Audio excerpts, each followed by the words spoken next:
So hindi po kinikilala ng inyong mister yung inyong anak at kung ano-ano pa po yung pinagpo-post? Ano po ang nangyari, ma'am?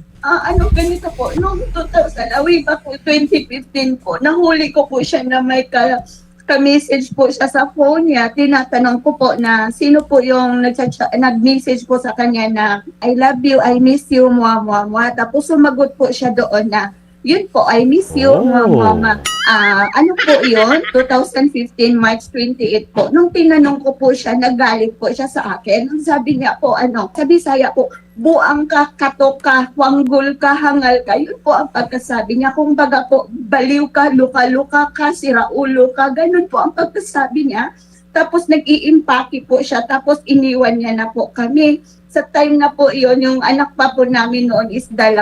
Umalis po siya is March 28, 2015 po. Umuwi po siya 2015, August 12 po. Kaarawan ko po yon. Sabi niya, nagsisilos lang daw po ako, wala daw po siyang babae. Yun po ang pagkakasabi niya. Ako naman po, kasi asawa ako, gusto ko i-save yung pamilya namin. Tinanggap ko po siya. Nahiyak na po siya na umuwi dito sa amin kasi makikita siya ng mga kapatid ko at mama ko. Nag-upa po kami ng kwarto doon sa isang barangay po sa Villaverde. Nagsama po kami doon hanggang December po. 2015 po. Nung nangyari po, November po, nabuntis po ako. So, November 27 po, nagtapat ako sa kanya. Sabi ko, ang buntis ako. Tapos bigla po siyang tumayo sa kama. Hinawakan niya po dito damit ko na dibdib. Tapos sabi niya po, ba't ka nabuntis? Sabi niya gano'n, ba't ka nabuntis? Sabi niya, kung sino-sino mga lalaki mo. Sabi ko, ha? Anong sino-sino lalaki? Ikaw! Hindi ako lang lalaki. Sabi ko lang gano'n. Ngayon po, parang nasa inyo pa yung trabahong magpruweba na anak niyo po talaga siya eh. Hindi po ganun, mama. Sa birth certificate ba po ng anak ninyo, pinirmahan po ni mister? Nung nanganak na po ako, attorney, wala na po si Mr.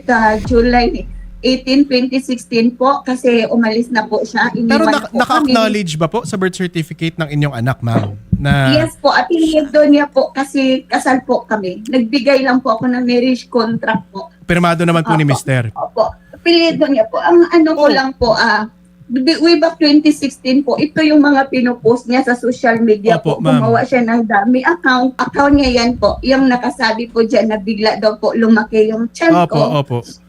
Sir Marvin, ano po nagbibigay sa inyong dahilan itanggi po yung inyong anak? Wala naman po akong sinasabing kitanggi, sir.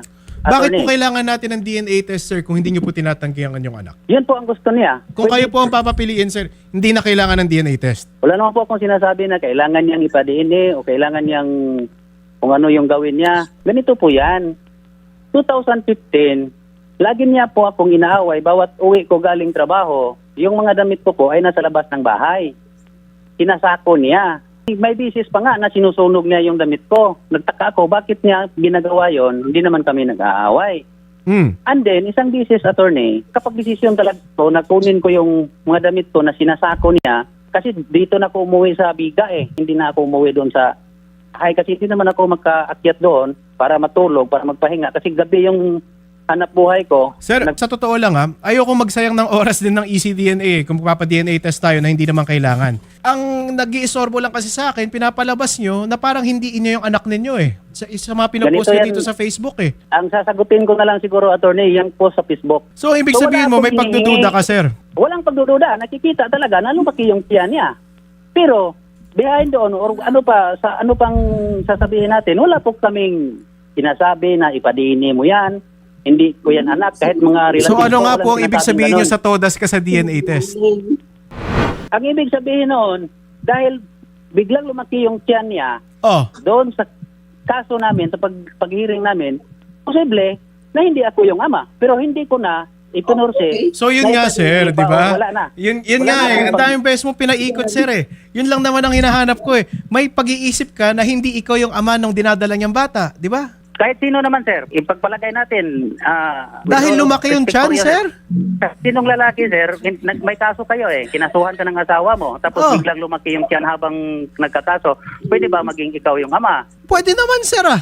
Hindi naman basta kinasuhan mo, hindi na naman ikaw kami yung tatay ah. nagtatalik, sir. Hindi naman kami nagtatalik. Ma'am Sinungaling Beverly, ka. wait, Ma'am Beverly, teka lang. So yun na nga, Sir Marvin, ang dami-dami mong sinabi kanina. Yan rin naman pala, itatanggi mo rin naman pala yung pagkatatay mo eh. Hindi ko nga tinatanggi. Ang sinasabi ko, ganyan siya, kung ano yung gusto niya. Dahil hindi ko naman tinatanggi. Nag-support po ako, sir. Nagbigay ako ng Ngayon, support. di mo Wala na naman sinasabi tinatanggi. Kanina nga, sinasabi mo bakit biglang lumalaki yung tiyan. Tanong ko yun sa sarili ko, bakit lumaki yung tiyan niya? Bakit niya kasuhan ako ng abandonment na buntis pala siya? Pwede sabihin niyo kahit ano, basta ako sa sarili ko, may tanong po ako. Yes or Yun no lang. lang yun, sir. Attorney, I'm sorry ha, hindi pwedeng yes or no. Kasi, Bakit hindi? Anak mo, hindi pwedeng yes or no?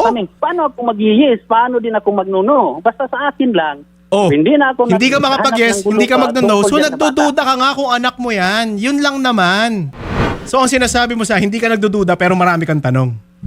Oo, yun. Nakita mo na ako sa...